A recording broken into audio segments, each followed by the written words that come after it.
এই গরমে পরান ঠান্ডা করার মতন একটা রেসিপি নিয়ে চলে আসলাম। আসসালামু আলাইকুম, আপনারা সবাই কেমন আছেন? আশা করি যে যেখানে আছেন সকলেই ভালো আছেন। আলহামদুলিল্লাহ আমি ভালো আছি। আর একটা নিউ ভিডিওতে আপনাদের সবাইকে স্বাগতম। আর আজকে একটা ম্যাঙ্গো পুডিং বানিয়ে দেখাবো। এখন চলে যাচ্ছি পুডিংটা বানাতে। প্রথমে একটা পাত্র নিয়ে নিলাম, পাত্রের ভিতরে সামান্য একটু পানি নিলাম। এখন এখানে আগার আগার পাউডার নিলাম 1 টেবিল চামচ। আপনারা চাইলে এখানে কিন্তু জেলি পাউডারটাও ইউজ করতে পারেন। আমি কিন্তু আগার আগার পাউডারটা ভালো করে মিশিয়ে নিচ্ছি। এদিকে 300 গ্রাম দুধ নিয়ে নিলাম, লিকুইড দুধ নিয়ে তারপর পাতিলের ভিতরে দিয়ে তারপরে কিন্তু আগার আগার পাউডারটা দিতে হবে। এই পর্যায়ে চুলাটা কিন্তু একদম বন্ধ থাকবে।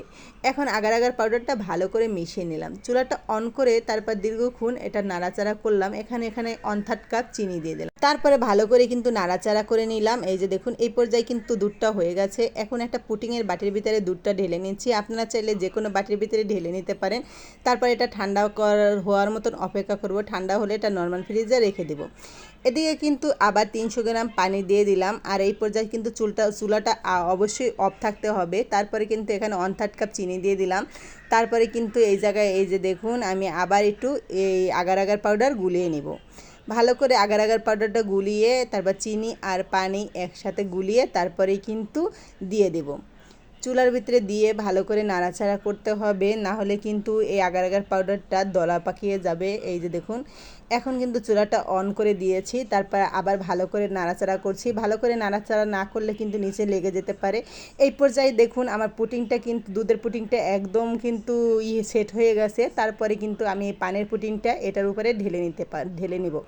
এই যে দেখুন ঢেলে নিচ্ছি। গরম গরম অবস্থায় আমি এখানে কিছুটা ম্যাঙ্গো দিয়ে দিচ্ছি। আপনারা চাইলে যে কোনো ফ্রুটই কিন্তু এখানে দিতে পারেন।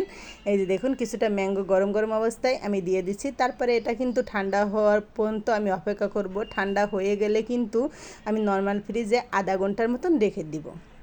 আধা ঘন্টা পর আমি পুডিংটা কিন্তু নামিয়ে নিয়েছি। আমার পুডিংটা কিন্তু খুব সুন্দর করে সেট হয়ে গেছে। উদ্বুত করলেও দেখুন এই পুডিংটা পড়তেছে না, তাহলে এই পুডিংটা খুব সুন্দর করে সেট হয়ে গেছে। তারপর চারপাশ দিয়ে একটু ছুরি দিয়ে পুডিংটা একটু আগলা করে নিলাম। এখন একটা প্লেট উপরে দিয়ে পুডিংটা খুব সুন্দর করে ঢেলে নিব।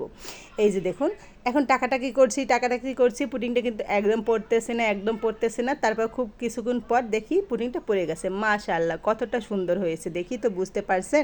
আসলেই অনেক সুন্দর হয়েছে। এই পুডিংটা কিন্তু ছোটো বড় সবাই অনেক পছন্দ করে। তারপরে আমার গাছের ফুল দিয়ে আমি একটু ডেকোরেশন করলাম। ডেকোরেশন করার পরে আরও সুন্দর বেশি লাগে, তাই না? তারপর একটু কেটে দেখাচ্ছি যে পুডিংটা কেমন হয়েছে। আসলে কেউ আসলে যদি এরকম একটা পুডিং বানিয়ে দেওয়া যায় তাহলে কিন্তু সবাই অনেক খুশি হয়ে যাবে, আর ঘরের বাচ্চারাও কিন্তু অনেক খুশি হয়ে যাবে। আমার আশেপাশে তো আমার বাচ্চারা কখন খাবে, কখন এটাকে কাটবো সেই অপেক্ষায় আছে। তারপরে এই যে দেখুন কাটার পর লুকিয়ে